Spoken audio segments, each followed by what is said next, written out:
Doctor, aunque nos Sí, comentó dime. que su conferencia la va a dar en español, la semblanza que tenemos.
Bienvenidos sean todos ustedes. Es un gusto que nos estén acompañando en nuestro siguiente evento magistral. Y bueno, les recordamos que a partir de este momento pueden empezar a formular sus preguntas o dudas y las empiecen a enviar al chat. Al finalizar la conferencia vamos a tener oportunidad de hacer una sesión de preguntas y respuestas. Ahora me da muchísimo gusto darle la más cordial bienvenida a Ángel Cabrera, presidente de Georgia Institute of Technology, quien nos compartirá la conferencia magistral Sustainable Development Goals, How Universities Can Maximize Our Impact. Bienvenido sea, presidente Cabrera, pero antes vamos a conocer su semblanza.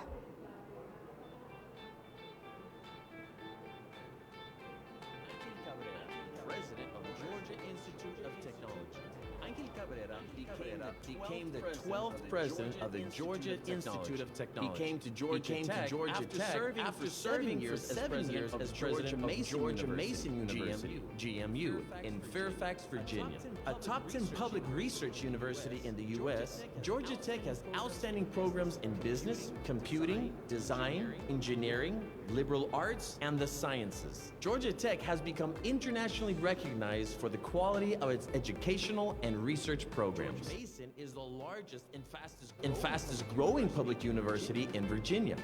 Under his leadership, the university accounted for more than half of all enrollment growth in Virginia, increased student outcomes, and joined the top tier of research universities in the Carnegie classification.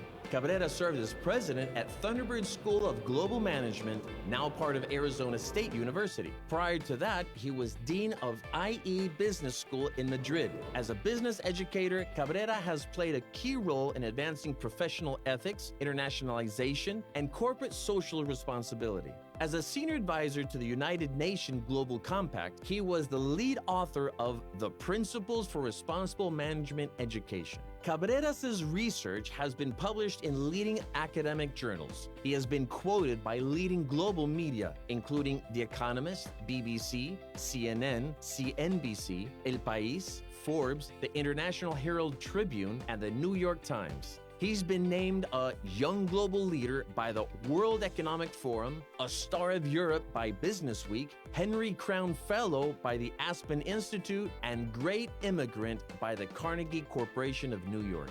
Cabrera serves on the boards of the Atlanta Committee for Progress, the National Geographic Society, the Banketeer Foundation for Innovation, and Innovio, a publicly traded biotech company. Cabrera earned his MS and PhD in cognitive psychology from Georgia Tech. He also holds a telecommunications engineering degree from Universidad Politécnica de Madrid. Cabrera is the first native of Spain to serve as president of an American university. We are very pleased to be connected with you today. Welcome, Ángel Cabrera. Pues saludos cordiales a todos los participantes en esta conferencia. La verdad es que es un placer poder estar con todos vosotros hoy. un saludo muy fuerte a todos los amigos del Tecnológico de Monterrey, una institución a la que conozco muy bien, a la que admiro mucho. En el pasado, como presidente entonces de Thunderbird, tuve la ocasión de tener un partnership, una relación muy cercana con el Tecnológico, y años después participé como miembro del Consejo Académico. Somos ahora mismo socios en una iniciativa muy importante que luego comentaré, en la que el rector David Garza está desempeñando un papel fundamental, y además es un área en la que el Tecnológico está jugando un papel de liderazgo a nivel mundial muy, muy importante. Así que por esas razones, y como fan y admirador del Tecnológico, al que considero un centro de muchísimo liderazgo en innovación, es un honor participar con todos vosotros. Y bueno, tengo algunas reflexiones que compartir. Primero sobre el papel de la innovación en lo que hacemos en la educación superior, sobre algunas de las, si quieres, de las variables de nuestro entorno que van a influir en lo que hacemos y que van a determinar en mucho sentido nuestra innovación. Y luego vamos a hablar de desarrollo sostenible y por qué tiene tanto que ver el desarrollo sostenible con la innovación. Pero lo primero que quiero compartir es una reflexión sobre lo extremadamente difícil que es innovar en cualquier sector, pero mucho más en el sector de la educación superior. Y creo que no nos tenemos que engañar. Estamos en un sector donde es muy, muy difícil, y es encomiable juntarnos en entornos como este para discutir cómo innovar y por qué innovar, pero es muy, muy difícil. Hay una ley, la que yo considero, digamos, igual que tenemos las leyes de Newton de la mecánica y de la dinámica, que explican cómo se mueven e interaccionan las partículas. Yo creo que la primera ley newtoniana de las organizaciones es lo que, Paul DiMaggio y Walter Powell en los años 80 llamaron isomorfismo institucional. Una palabra un poco compleja, pero realmente el sentido que tiene es muy sencillo. Isomorfismo institucional. Y lo que DiMaggio y Powell, de hecho, tenían el artículo, que es un artículo que tuvo muchísima influencia en el campo de la sociología y el desarrollo organizacional, hablan de lo que ellos llaman la jaula de cristal. La jaula de cristal, que es un término que acuñó en su día a Weber, el sociólogo alemán, que básicamente lo que dice es que los procesos de burocratización que dan lugar a las organizaciones grandes, complejas como nuestras universidades, son tan fuertes que una vez que están en proceso es prácticamente dificilísimo escaparse de ellos. Bueno, pues lo que DiMaggio y Powell discutieron y presentaron, dicho, una idea que ha calado muy, muy fuerte en el mundo del comportamiento de las organizaciones, es que si dejamos una organización a su propio sentido, digamos, sin poner mucho esfuerzo en cualquier organización, la tendencia natural, la inercia de cualquier organización es tratar de imitar a otras organizaciones en su sector. O sea, nuestra tendencia natural, igual que si tú dejas un objeto sin ejercer ninguna fuerza, decía Newton, el objeto seguirá en su velocidad constante y rectilínea. El equivalente en el mundo de las organizaciones es que si tú dejas una organización a su libre albedrío, si quieres, en su evolución natural, lo que va a hacer es imitar a otras. Es más, lo que decía que es la gran paradoja del isomorfismo institucional es que cuando uno trata de cambiar algo dentro de una organización, casi lo que consigues es que el proceso de imitación se acelere aún más. Es decir, cuando uno trata de cambiar algo, enseguida las fuerzas te llevan a que esos cambios te lleven a parecerte aún más a otras organizaciones. Y la verdad es que cuando hablamos de innovación y por qué innovar, lo que estamos hablando es no de parecernos a los demás, sino en ser diferentes a los demás, en desarrollar ventajas competitivas, en ofrecer una experiencia diferente a lo que otras organizaciones están ofreciendo. Lo cual lo que requiere es una gran dosis de liderazgo. Igual que un objeto para que cambie de velocidad o de trayectoria hay que ejercer una fuerza sobre él, nos decía Newton. En las organizaciones hay que ejercer liderazgo, hay que poner mucha presión en las organizaciones para innovar. Con lo cual, si muchos de los participantes de la conferencia piensan que su trabajo es difícil, que es duro, que innovar en sus universidades es duro, no son los únicos, es que es así, es que es una labor muy difícil. Decía Di Maggio y Powell que la razón por la que las organizaciones tratan de parecerse unas a otras son por mecanismos, digamos, hay tres mecanismos, pero al final da igual porque los tres mecanismos te llevan a lo mismo. Hay un mecanismo coercitivo, que al final todos estamos siendo regulados por nuestros ministros de educación, estamos siendo regulados por las organizaciones de acreditación. Todo eso son presiones que nos ayudan a conformar a unos patrones que existen, o sea, el mecanismo coercitivo. Hay un mecanismo mimético también. Es decir, cuando hay incertidumbre como la que estamos viviendo ahora en el contexto de la pandemia del COVID, enseguida lo que intentamos para resolver esa incertidumbre es fijarnos en lo que están haciendo otros y copiarlos. O sea, que esa fuerza mimética de copiar. Cuando vamos a una conferencia y nos relacionamos con colegas que no hemos visto desde hace tiempo y escuchamos lo que están haciendo sus organizaciones, nos lo volvemos a traer a casa y a copiar. Y el tercer mecanismo es el mecanismo normativo. Las organizaciones lo que hacen es copiar a otras para buscar legitimidad. Es decir, si yo soy una universidad joven y quiero que se me respete y quiero que me consideren como una universidad como las demás, entonces me lleva a intentar copiar lo que otras universidades están haciendo para ganar esa legitimidad.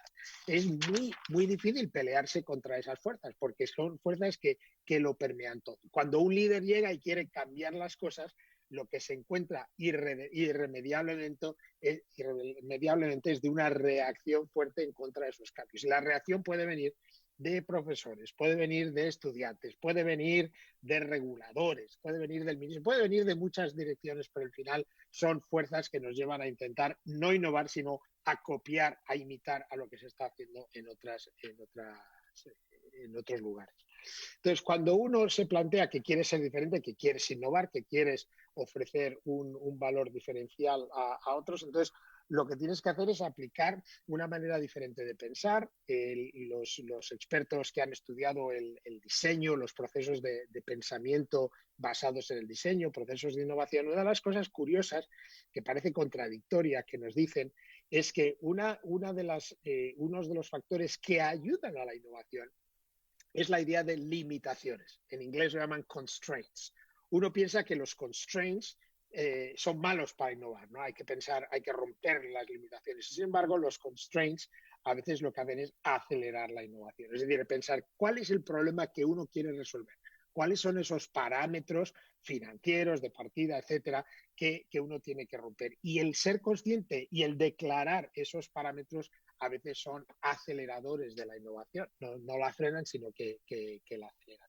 ¿Cuáles pueden ser esos factores ahora? Bueno, pues algunos de los factores que puede ser lo que está pasando en nuestra industria. Y yo creo que va a haber bastantes ponencias, incluso la del rector Garza hace unos minutos, que habla precisamente de eso. ¿Qué es lo que está pasando? Bueno, pues el mundo después del COVID va a ser muy diferente al mundo de antes de COVID. No porque las tecnologías hayan cambiado tanto. O sea, el Zoom existía antes de COVID y todas estas plataformas existían, pero lo que ha pasado con COVID es que de la noche a la mañana ha sido un cambio bestial como no hemos visto nunca, por lo menos en nuestra generación, en el que el 100% de las personas han experimentado el aprendizaje remoto, cuando antes tenía mucho escepticismo. El 100% de los profesores han experimentado la enseñanza remota. Hemos aprendido a trabajar, a tener conferencias como esta de manera remota, con lo cual esto va a llevar a un cambio en las expectativas del profesorado, de los alumnos. O sea, eso es un parámetro claro que tenemos que tener en cuenta a la hora de innovar. Tenemos que también entender cómo está evolucionando nuestro mercado.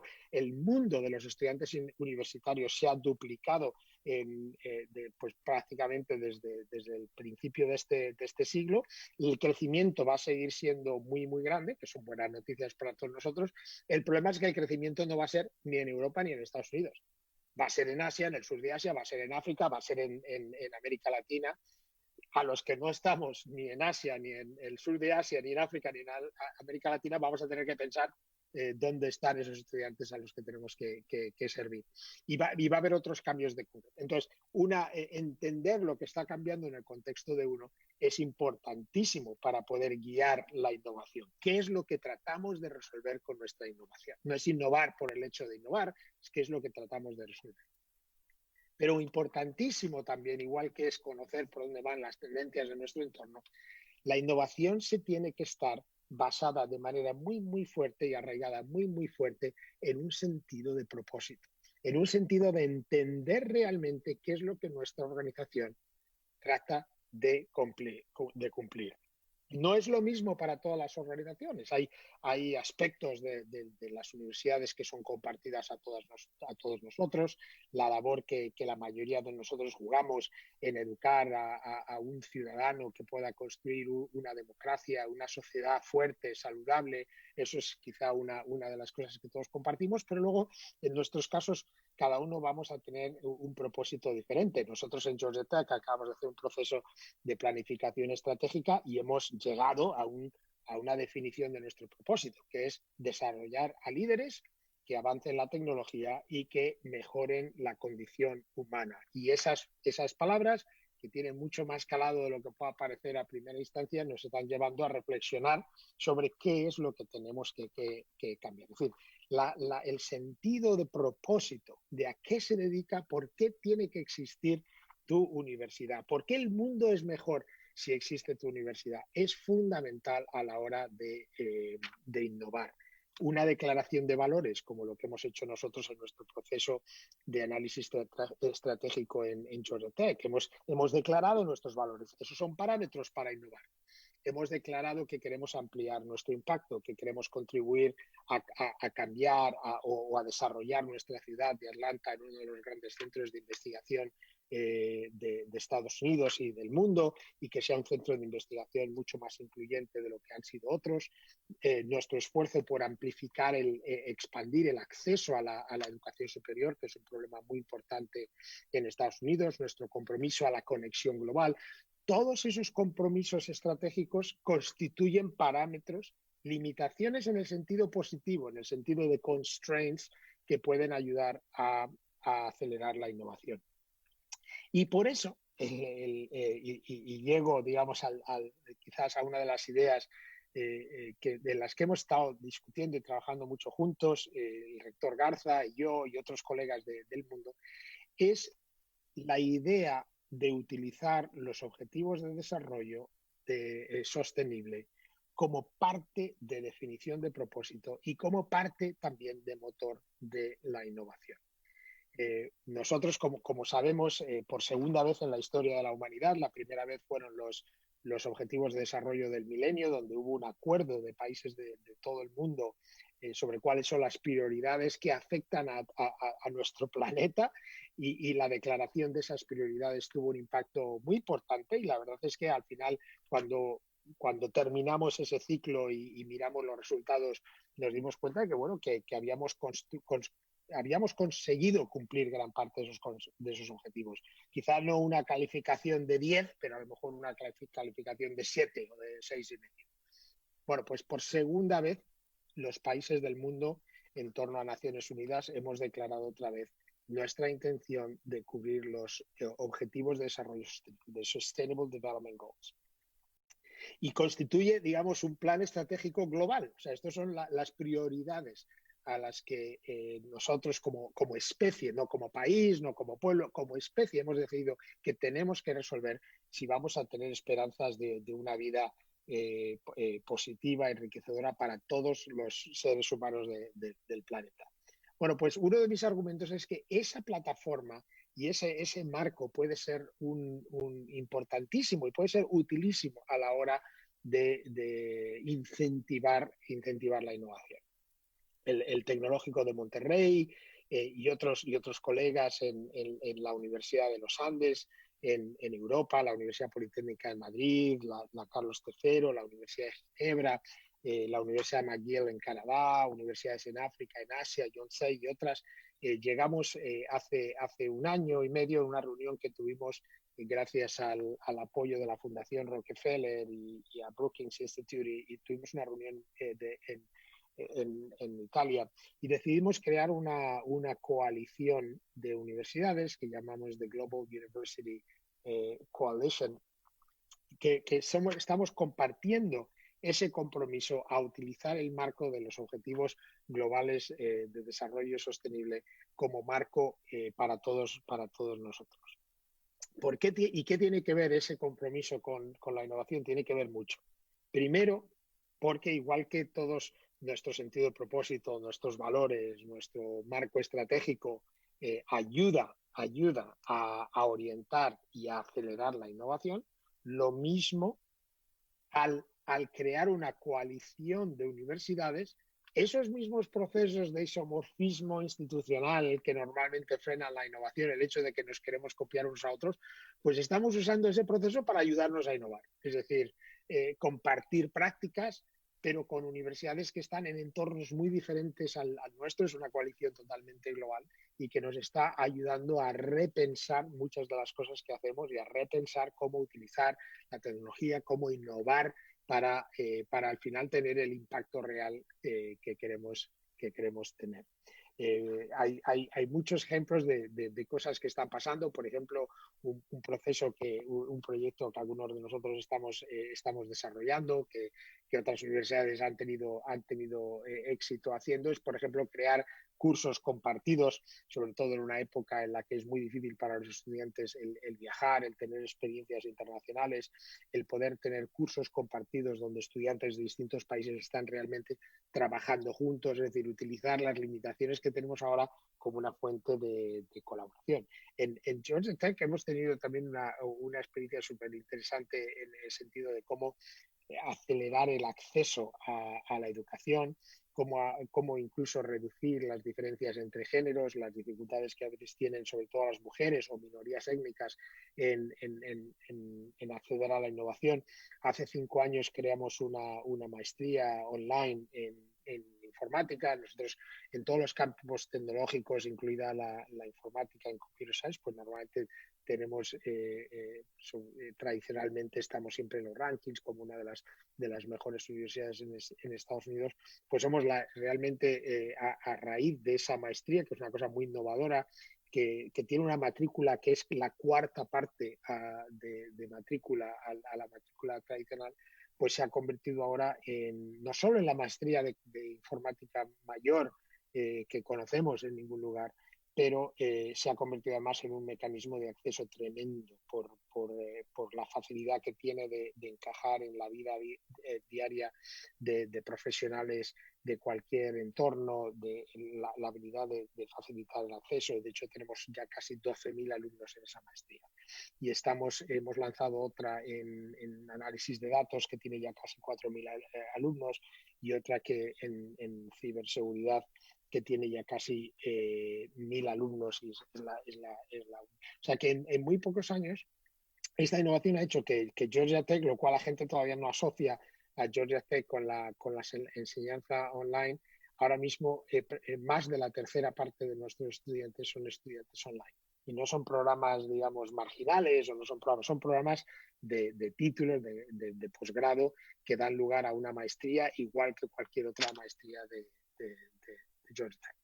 Estamos de momento pues utilizando todo este marco de los Sustainable Development Goals, de los Objetivos de Desarrollo Sostenible, lo que estamos aprendiendo de nuestros colegas en el University Global Coalition, para también acelerar nuestros procesos de investigación, de innovación, en service learning, en aprendizaje basado en el servicio, en cómo de manera mucho más a gran escala el ayudar a que todos nuestros alumnos tengan una experiencia en la que apliquen sus conocimientos a resolver problemas importantes que afectan a sus comunidades, que afectan a gente cerca o incluso en otras partes del mundo. Con lo cual hay una serie de ejemplos muy importantes de cómo este compromiso a un propósito mayor, a un propósito, y este compromiso declarado y esta acción de colaboración con otras universidades está creando ese marco de innovación que nos ayuda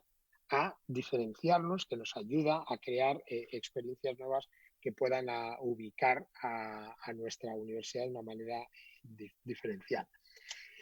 Con lo cual, bueno, pues ese es mi mensaje, si quieres, para simplificarlo para todos vosotros. Primero, es un reconocimiento. Hay que reconocer que la innovación, aunque sea palabra muy, muy bonita y muy atractiva, que la innovación es muy difícil, que innovar requiere poner mucha fuerza en cualquier organización, pero que es necesaria para diferenciarnos. Al final, las ventajas comparativas, en estrategia, en las escuelas de negocio, siempre que enseñamos estrategia, el objetivo es siempre diferenciarte, que lo llamemos ventaja comparativa o ventaja competitiva o océano azul o rojo o colorado, del color que queramos.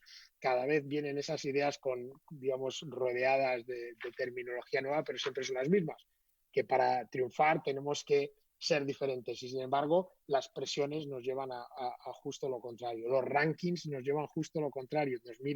Nos miden de la misma manera a todos, y si uno quiere subir los rankings, lo que tiene que hacer es parecerse al resto de la gente. Hay que tener mucha fuerza. Eso es lo que es el liderazgo.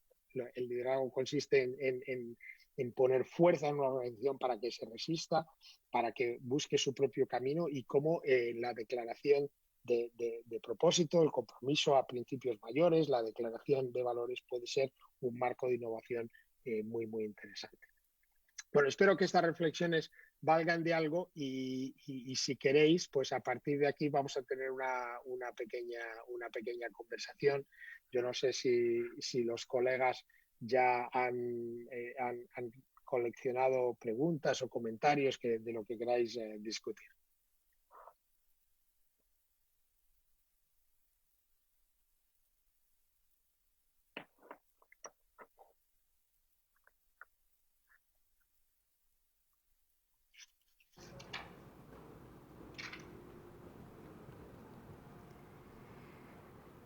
Muchas gracias al presidente Cabrera. Vamos a pasar ahora a la sesión de preguntas y respuestas. Ya tenemos aquí a la participación de la gente que nos está viendo y escuchando. Si me permite, presidente, la pregunta dice: ¿la innovación debe ser dirigida a sustituir la versión presencial en la educación?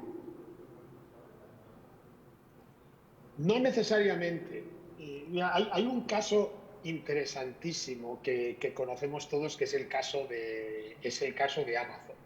O sea, Amazon ha sido una fuerza transformadora, si quieres, de creatividad destructiva, ¿no? de destructive creation, en la que Amazon, digamos, que ha transformado el comercio y la distribución, no solo en Estados Unidos, sino en muchas partes del mundo. Amazon ha hecho que muchas del comercio tradicional, basado en un espacio físico, haya perdido su negocio, y hay un montón de cadenas comerciales en Estados Unidos que han dejado de existir. Y sin embargo, Amazon hace 2 o 3 años compra una cadena de supermercados muy importante en Estados Unidos que se llama Whole Foods, de tiendas físicas. Y Amazon abre una serie de tiendas en la ciudad de Nueva York y en otras ciudades para experimentar con un espacio físico. Lo curioso de lo que nos enfrentamos es que hace un año, no hace décadas, hace un año solo, lo que nos preguntábamos era cómo innovar con la educación remota, cómo utilizar la tecnología para innovar. La pregunta se ha cambiado totalmente. La pregunta ahora es cómo innovar con el espacio físico. Porque si lo pensamos, el estudiante de hoy cualquier estudiante ha tenido una experiencia real de educación remota. Y en algunos casos ha descubierto que la educación remota puede ser superior a la tradicional. Por ejemplo, en una lección magistral por vía remota uno puede parar, echarse una siesta, rebobinar si no ha entendido algo, etcétera, cosas que uno no puede hacer en la versión tradicional. Lo que vamos a tener que hacer es convencer a ese estudiante de por qué es importante que venga a un aula, a un espacio físico a aprender. Y es una pregunta que nunca nos hemos hecho porque la dábamos por sentado. Era obvio que había que venir físicamente para aprender. Ya no es tan obvio. Y no lo es para los profesores, no lo es para los alumnos. Con lo cual, la nueva frontera de la innovación va a ser cuáles son las cosas transformadoras que para las cuales se necesita realmente una presencia física. Y lo que nos vamos a dar cuenta es que quizás el dar clase, ¿no?, es quizá lo menos valioso que se puede hacer en una aula de clase. Muy bien, otra pregunta que tenemos, presidente. ¿Qué indicadores son los que sirven para medir el impacto en la innovación educativa?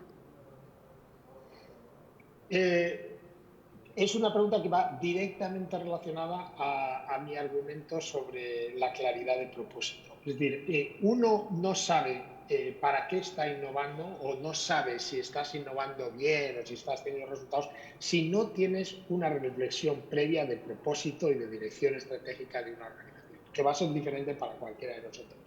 Si no, la innovación es inútil, es cambio por cambiar, o es cambio por seguir una moda, por imitar a otros.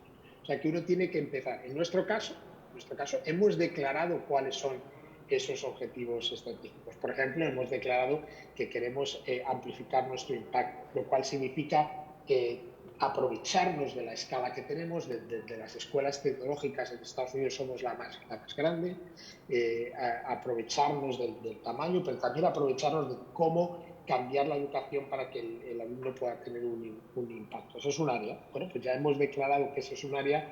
Vamos a ver si la innovación nos ayuda a conseguir ese resultado. Hemos declarado que queremos amplificar y expandir el acceso a nuestra universidad. Como digo, en la realidad norteamericana hay problemas reales de acceso. La universidad americana, como sabemos, es una de las más caras del mundo en cuanto a la matrícula que se cobra al alumno.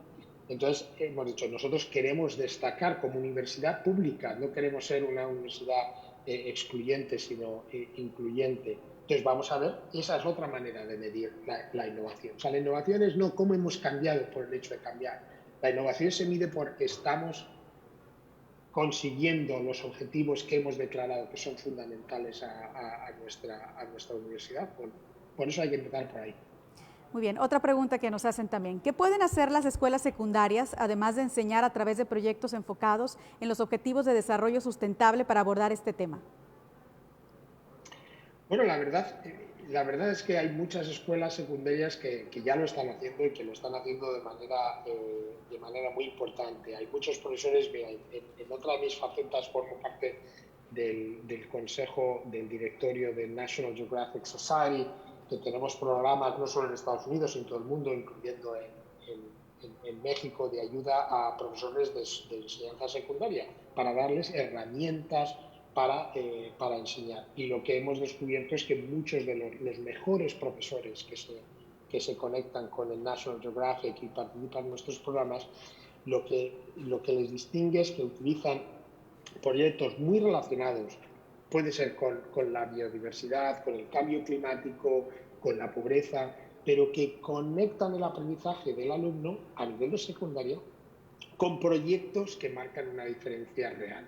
Y ese tipo de aprendizaje basado en proyectos, en objetivos que realmente importan, tiene un impacto transformador en el alumno muy superior al aprendizaje tradicional. Con lo cual hay muchas cosas que se están haciendo ya en la escuela secundaria en ese sentido y que están demostrando cómo el compromiso a objetivos que van más allá, ¿no?, de uno, pueden ser mecanismos de aprendizaje muy efectivos. Otra pregunta también que tenemos de los participantes, presidente. ¿Cómo hacer sostenible la innovación? Mira, al final, muy buena pregunta. O sea, al final es una cuestión de cultura, ¿no? Decía Peter Drucker, como decía en inglés, que culture eats strategy for breakfast, ¿no? Como que en castellano no sé cómo se traduciría, pero que básicamente que la cultura es muy superior a la estrategia y que se come a la estrategia para desayunar. Es mucho más importante, tiene totalmente toda la razón, es decir, al final lo que marca el comportamiento de una organización es su cultura. Y para que la innovación sea sostenible, tienes que desarrollar una cultura de la innovación, una expectativa a todos los niveles de innovar, una expectativa de toma de riesgos. Entonces, cómo actuamos cuando ha habido una toma de riesgos en un departamento, sobre todo cuando es una innovación que no funciona. Y qué mensajes enviamos cuando alguien en el departamento de ingeniería eléctrica o en el departamento de historia ha tratado algo realmente innovador, y si no ha funcionado, cuál ha sido la reacción, o cuál ha sido la reacción que tenemos en celebrar los proyectos que funcionan. Es fundamental. Yo la verdad es que siempre lo que hago al principio de todas mis reuniones, pero luego cuando hago presentaciones al consejo directivo, cuando hago presentaciones a toda la comunidad, es intentar de todas las maneras que puedo el subrayar, el anunciar los grandes proyectos de investigación, no los que han surgido de mí, no los que han surgido del equipo directivo, sino los proyectos que están surgiendo de cada departamento, de grupos de profesores, de grupos con staff, de alumnos, el hablar de ellos, el discutirlos, el celebrarlos cuando funcionan, pero celebrarlos incluso cuando no funcionan, por lo que hemos conseguido aprender de ellos, es absolutamente fundamental. Otra pregunta. Dice, ¿cómo combinar las competencias ciudadanas y la tecnología, además de la innovación? Lo que es una misión fundamental de todas las universidades, fundamental, y a la cual yo creo que no dedicamos suficiente atención y deberíamos hacerlo mucho más. Y el Tecnológico de Monterrey, de nuevo, es un buen ejemplo, porque lo tiene siempre muy, muy claro. Es que una de nuestras funciones centrales más importantes es el crear ciudadanos que puedan construir una sociedad mejor, una sociedad democrática, ciudadanos que puedan consumir tecnología de una manera responsable y crítica. Bien, esa misión de la universidad de formar a ciudadanos responsables es una misión que siempre ha sido importante, que siempre ha sido central, no siempre ha tenido la atención que debe, pero que con las nuevas tecnologías se está convirtiendo en todavía más necesaria. O sea, todos hemos visto lo que está haciendo Twitter y Facebook en nuestras vidas.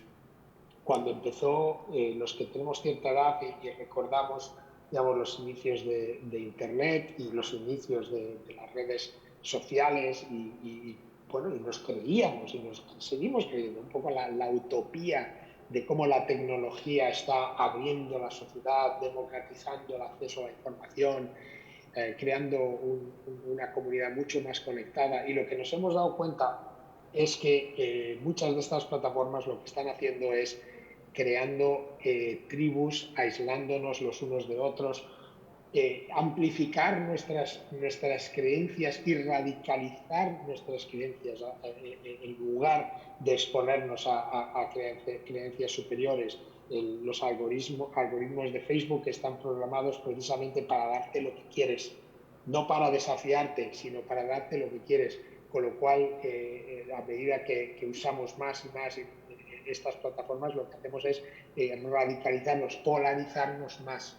O sea, con toda esta tecnología lo que hemos aprendido es que en la formación de ciudadanía, la formación de pensamiento crítico, la formación de ser capaces de consumir de manera crítica la información que nos llega, de tener diálogo con gente que piensa de manera diferente a nosotros, que si tú y yo estamos de acuerdo, no te tengo que demonizar, sino que lo que tengo es que entablar un diálogo contigo. Son papeles fundamentales. Siempre lo han sido, lo van a ser muchísimo más. Si queremos un área de innovación real, necesaria, valiosísima, urgente, es esta. Tenemos todavía tiempo para más preguntas. Dice, la educación en el mundo siempre se ve influida por las políticas públicas. ¿Es necesario que se influya en los gobiernos para que coadyuven en apoyar esta revolución educativa? Sin duda, pero yo lo que intentaría convencer a los gobiernos es que no nos ayuden demasiado, porque que no nos ayuden demasiado. Es decir, que no pongan demasiada nueva regulación, que no intenten regularizar la innovación, porque es contraproducente. Lo que necesitamos es dejar mucha más autonomía, crear más grados de libertad para que nuestras universidades, para que nuestras escuelas secundarias busquen un poco sus caminos. Como digo antes, la fuerza del regulador es una de las fuerzas, digamos, que más contribuyen a ese sentido de isomorfismo institucional, a ese sentido de inercia, de imitar, de que todos seamos lo mismo. Entonces, al final es muy curioso porque los gobiernos casi siempre, uno hace campaña diciendo a lo mejor que, bueno, que no creo en la regulación. Y, bueno, la gente parece que no cree en la regulación hasta que uno llega al gobierno, entonces como la regulación es suya, entonces ya sí crees en ella. Lo ideal sería intentar dejar muchos más grados de libertad y convencer a los reguladores que nos dejen grados de libertad para poder llegar a soluciones más innovadoras. Ese es el mensaje que yo intentaría transmitir. Otra pregunta también importante, presidente. ¿Cómo cuidamos la parte emotiva de los alumnos si resulta permanente las clases virtuales? Bueno, la verdad es que eso es una pregunta fundamental y puede ser parte de esa respuesta de cómo utilizamos el espacio físico y el espacio. Todos lo hemos sentido, o sea, cada uno de nosotros, desde que hemos llegado, según nuestro país y según la etapa de este año, todos hemos vivido esta sensación de aislamiento. Yo empecé en marzo, fue cuando nos movimos en Georgia Tech a enseñanza remota, y a finales de agosto yo empecé a venir a la oficina pensando que a lo mejor iba a venir 1 o 2 veces por semana y el resto iba a seguir trabajando en clase. Cuando vine por primera vez he estado aquí prácticamente el 99% de los días viniendo a la oficina. No me daba cuenta lo importante que era la conexión física con otros seres humanos, con colegas, el encontrarme a alguien. De hecho, bueno, he acabado con mis propias rutinas, mis reuniones ahora no son en el despacho, mis reuniones son por el campus, quedo con un colega y nos vamos a caminar, con lo cual es mucho más saludable. Me he dado cuenta además que las conversaciones son mucho más interesantes, la energía mucho mayor, nos encontramos además con alumnos. Acá hay incluso cosas que he descubierto que voy a seguir haciendo en la época post-COVID, pero lo que nos hemos dado cuenta de lo que hemos oído de los alumnos es que el precio ha sido alto. O sea, hay una epidemia grande de salud mental en Estados Unidos, sé que en otros países también lo hay, y la sensación de aislamiento ha sido muy dura. Mira, os voy a poner un ejemplo. A mediados de septiembre nosotros hacemos análisis de COVID a todos los alumnos todas las semanas. Hemos desarrollado unos procedimientos internos, la verdad que no me dejan de asombrar para poder desarrollar. Todo lo hacemos aquí en nuestros laboratorios, lo hacemos con nuestros profesores, etc. Entonces descubrimos, lo cual tampoco se necesita un premio Nobel para haber descubierto esto, pero nuestros datos indicaban que si compartías habitación con otro alumno en una residencia, cuando uno contraía COVID, el compañero casi seguro lo iba a contraer también. Con lo cual ofrecimos a todos los alumnos el separarse en habitaciones individuales. No ofrecimos, dijimos que los íbamos a separar a todos. Al día siguiente recibí por lo menos 200 cartas de padres muy, muy preocupados, que preferían el riesgo a contraer COVID, lo preferían a la posibilidad de aislar a los alumnos aún más y muy preocupados por el impacto que eso iba a poder tener en su salud mental. Con lo cual, al final lo tuvimos que hacer de manera voluntaria. Pero es muy importante, es que había un problema de salud mental grande y creciente antes de COVID, y esto lo ha hecho mucho tiempo. Con lo cual sí que estamos pensando primero en cómo hacer que las relaciones humanas a través de la tecnología sean mucho más humanas, pero también pensar cómo utilizar de manera muy intencional la experiencia física en un entorno físico para contribuir también a la salud mental, ¿no? A la conexión física humana que estamos descubriendo que es esencial para la salud mental.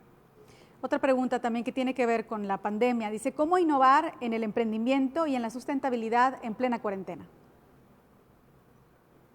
Bueno, como digo, las disrupciones son buenas para la innovación y para el emprendimiento. Las disrupciones son buenas, las limitaciones son buenas. En nuestro caso, mira, te voy a poner un ejemplo. Es uno de los aspectos centrales a nuestro plan estratégico. Tenemos un programa que se llama CreateX, que es un programa de formación de emprendimiento que está teniendo un resultado buenísimo. Tenemos algunos resultados, la verdad, que muy importantes de alumnos que han formado empresas de muchísimo éxito, incluido por ejemplo, Pelotón en el mundo de la gimnasia y otros sectores. Uno de nuestros equipos este año, que estaba trabajando en un concepto totalmente diferente, que se vio aislado por el tema del COVID igual, decidió crear su propia plataforma de trabajo en equipo, una plataforma como Zoom, pero mucho más interesante, mucho más humana. Bueno, pues decidieron apartar el proyecto original y dedicarse de lleno a desarrollar esa plataforma que se llama Gatherly. Y es una plataforma buenísima para el trabajo en equipo. Yo la he utilizado, la uso mucho en mis reuniones, además de consejos, de los consejos asesores, etcétera. Pero es un ejemplo claro de cómo el emprendedor utiliza todos estos momentos de disrupción para crear productos nuevos. Sin duda, este año de disrupción va a crear un campo de cultivo enorme para la innovación y la creación de nuevas empresas. Tiempo para una última pregunta, presidente. Y dice, así como las redes sociales emplean tecnologías de la persuasión, ¿no deberíamos los docentes tener acceso a dicha formación para cautivar a nuestros alumnos?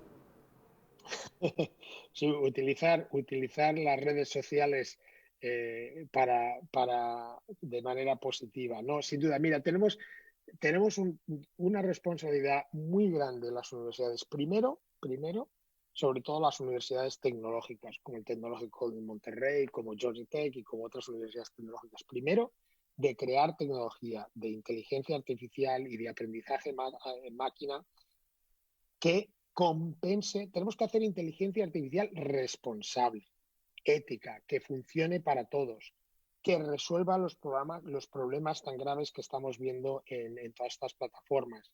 ¿Por qué, por ejemplo, los sistemas de aprendizaje máquina no reconocen caras de personas de piel oscura como reconocen caras de personas con piel clara? Que a lo mejor no parece que tenga demasiada importancia, pero esa tecnología va a ir en coches, en automóviles sin conductor, que tienen que reconocer cuando se encuentran a una persona para no atropellarla. Es decir, hay un montón de casos de cómo la tecnología no está funcionando bien y tenemos que cambiarla, tenemos que mejorarla, tenemos que innovar. En los algoritmos de Facebook que parecían inofensivos al principio, ¡ay, qué bien! Que Facebook sabe lo que me gusta y entonces me va a poner la información que yo prefiero, ¿no? ¡Qué maravilla! Yo era de los primeros que se lanzó a utilizar las redes sociales, ¿no? Entre mis colegas, Twitter, etcétera, y estamos viendo que el precio que estamos pagando es muy alto. Con lo cual, primera responsabilidad que tenemos como centros de investigación tecnológica es tenemos que plantearnos cómo hacer que estas tecnologías funcionen mejor. Y segundo, con las tecnologías que tenemos que aprender, y eso ya no solo los tecnológicos, sino todos, a utilizar esas tecnologías mejor, a enseñar a nuestros alumnos y enseñarnos a nosotros mismos cómo utilizar estas tecnologías de manera que, de nuevo, contribuyan a construir una sociedad mejor, no a polarizarnos, no a separarnos, no a crear conflicto, a alimentar las diferencias, sino a resolverlas. Es uno de los objetivos que yo creo que un objetivo de innovación que todos tenemos que aceptar. Esta sería la última pregunta, presidente. Dice, en posgrado, ¿es necesario el networking para los estudiantes? ¿Cómo hacer para que universidades de países en vías de desarrollo llamen la atención de universidades grandes para alianzas de este tipo? Pues mira, la tecnología nos está ayudando a colaborar de manera que antes era impensable en el University Global Coalition que he mencionado antes, que tanto el Tecnológico de Monterrey como nosotros estamos formando. Hay universidades de países ricos, hay universidades en países medios, hay universidades en países pobres y en vías de desarrollo, y estamos aprendiendo todos unos de otros. No, el aprendizaje aquí no va en una sola dirección y lo estamos haciendo gracias a que la tecnología nos ayuda a colaborar. Muy bien, Ángel Cabrera, muchísimas gracias de verdad por su participación. Agradecemos muchísimo la participación, por supuesto, hoy en este congreso. Y bueno, quiero también aprovechar para agradecer a todos los que nos han estado acompañando, han estado también participando en la sesión de preguntas y respuestas. Y les recordamos que en punto de las 12 del mediodía, hora tiempo Centro de México, vamos a dar inicio a la conferencia magistral How and Why to Develop Character por Angela Duckworth, founder and CEO of Character Lab. Por lo pronto, les deseo que tengan un excelente día. Muchas gracias a todos.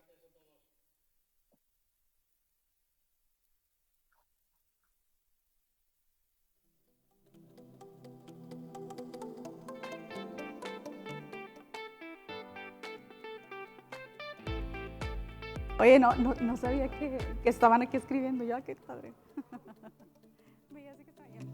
Coger.